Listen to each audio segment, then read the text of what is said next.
Are you or someone you know looking to buy or sell a home?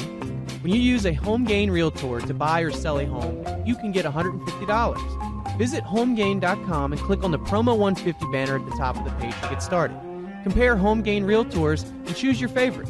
Complete your home purchase or sale transaction with a HomeGain Realtor, and HomeGain will pay you $150. Get started today by going to HomeGain.com. Welcome back, everyone, to Real Estate 360 Live. I'm your host, Ryan Sloper, joined today by my guest, Louis Cammarosano, the General Manager of HomeGain. Quick reminder, the show is designed to build the Washington, D.C. Metro's housing and credit markets by giving you good free advice. If you ever have any questions, concerns, or real estate needs, whether it's getting your credit fixed, whether it's trying to get your loan modified and having struggles for the last 6 months to a year, because that process is ridiculously long and most of the time, it's not very successful. But if you're looking, for alternatives and just need a bit of advice or somebody to lead you in the right direction, I'd be glad to help. It's 877-245-2030. That's 877-245-2030, or via the web at realestate360live.com. On the right-hand side, there's an Ask a Question button. Just enter in your question, your name, and email, and we'll get back to you by the end of today. As we were discussing towards the end of the last segment about, the unemployment numbers and the amount of people that are actually have work now, but it's part-time work, Louis, I think it's important to note that people that, just because they get a new job, and for many people that have left their current job, they're entering new fields, something that they haven't done before because there's just not much out there. So, if somebody was a manager for McDonald's but then now left the restaurant and is now, working for a government contracting firm doing something, that's not the same line of work. And you need a 2-year consistent history in the same line of work. So, and in the example you gave, that's a two-year requirement, but also that person has received arguably a better job and should be more creditworthy. But what's happening in most instances, people are taking a step down. Yep, exactly. And so I'm giving like a best case scenario, right? And you're still going to have to wait until you've had 2 years history in that job. Now, in some cases, a year just depends on other credit qualifying issues. But, if many people are taking a step down, and when you have that declining income, and if it's in a different field, it's going to be very difficult for them to obtain a home loan. So that's why I think that it's really critical that we pay attention to those, unemployment numbers and actually pay attention to, how many part-time workers we have, because that's going to play a major role in who is out there, who can take advantage of these low interest rates.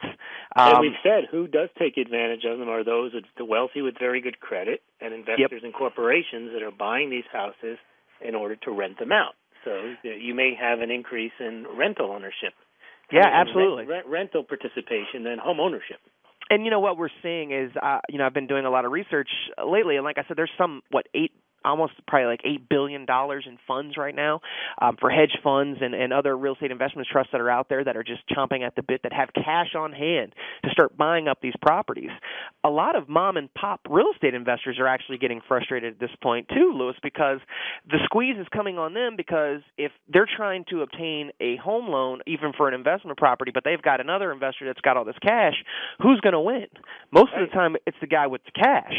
So, and it's very frustrating for investors out there too that are, they've got $1 million in the bank, they make, decent money, but since the way, income is looked at now, there's nothing common sense about the way people look at income and the amount of assets you have in the bank. If it doesn't show on your tax returns, then it's going to be very tough for you to get a home loan.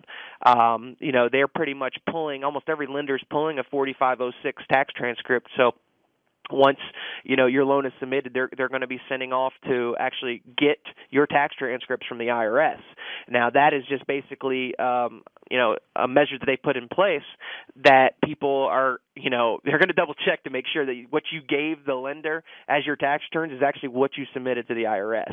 And Ryan, do you think that that's correct? I mean, if someone, let's say, has $1 million in the bank but doesn't have a job, mortgages are based on people paying on a monthly basis, and people generally get paid from a job on a monthly basis.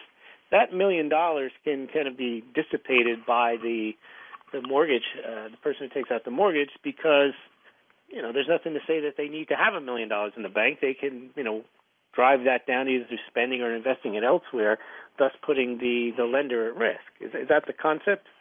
Yeah, and I think that let's just say that I'm the lender. If I'm looking at it from the perspective, and this is where, and we're going to touch on this too. Bank of America CEO Brian Moynihan was saying that there's so much uncertainty in the market because there's so much government involvement. The Fed is, manipulating interest rates. We have Fannie and Freddie that are basically setting the master guidelines for everything. There's not much private investment in the mortgage market right now. And he's actually saying that private investment returning to the mortgage market is a certainty because there is money that's out there right now that they want to get involved back in the mortgage market, and there's a need for it, especially for this type of thing we're talking about. A guy has $1 million in the bank, but it doesn't necessarily work. They look at that as still a risk. To me, I'd be willing to lend my money every day if a person's got $1 million in the bank and they've got solid credit scores. It makes sense. But they're just looking at it as a cash flow thing. If he doesn't have consistent cash flow, they don't want to lend on it. And I'm discussing this with local banks, credit unions, and everyone. They're all telling me the same thing. We have to see the cash flow. We have to see the cash flow. I'm like, well, you're right. creative. The guy with $1 million could be an investor who has some cash flow from properties, was just getting off the ground, but he's still a good credit. Well, and then this is another one. I just talked with another local bank. He was giving me the scenario. Investor owns about 10 different properties outright, completely free and clear, right? Mm-hmm. All he was looking to do, and I think the total properties amounted to worth about $2 million. All he was trying to do was get basically a line, basically some sort of commercial line wrapped on all of them for $1 million, 50% loan to value, okay? They won't give it to him. They won't give it to him. I mean, this is the type of stuff that drives me nuts. Is everybody's always talking? That's because of what the Bank of America president is saying. It's not because that banks are not making independent credit decisions. It's because of all the guidelines.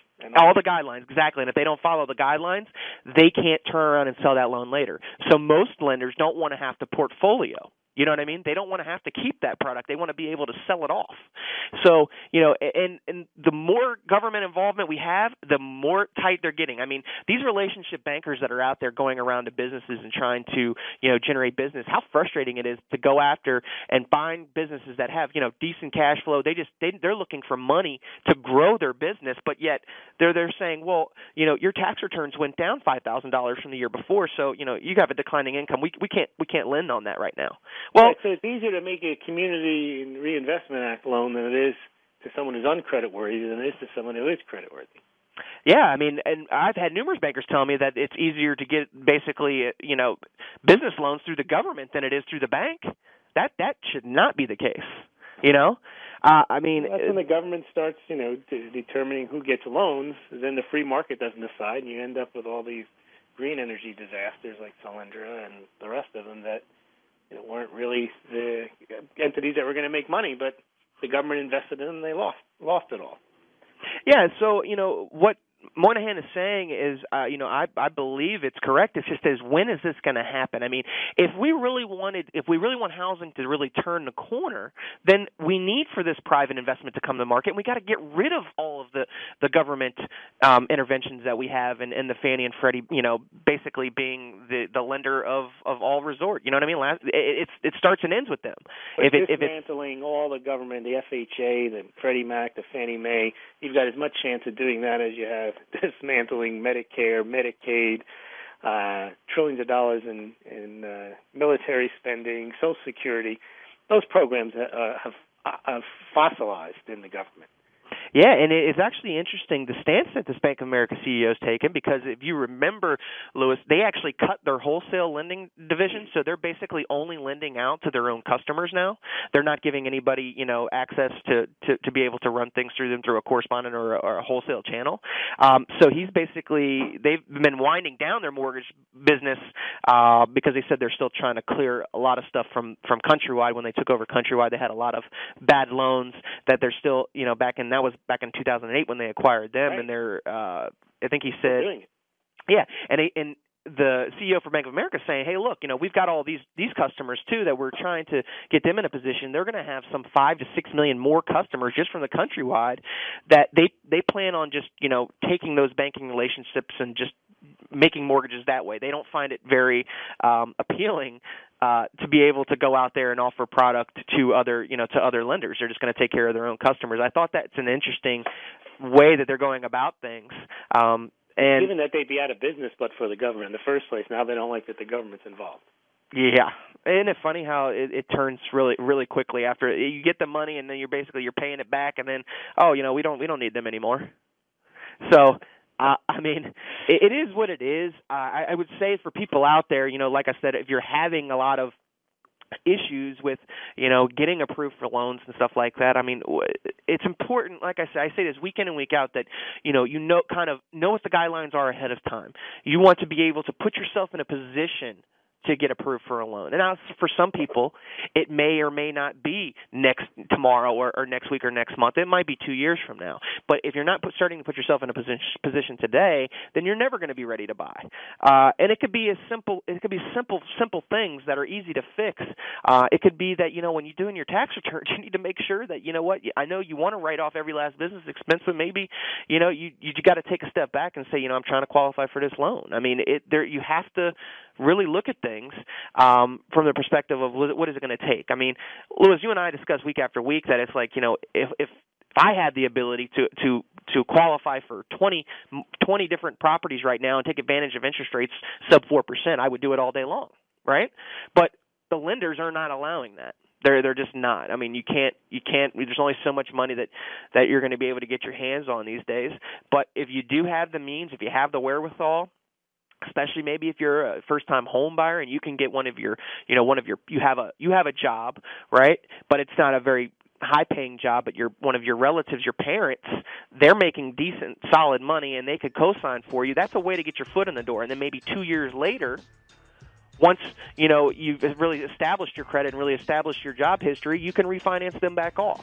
Those are some of the creative things that you can do. But like I said, it starts by reaching out. It's 877-245-2030. That's 877-245-2030. When we come back, we're going to jump into this week's credit tip: why you may want to consider paying off your Macy's credit card and why it's hindering your credit score. When we come back, stay right there.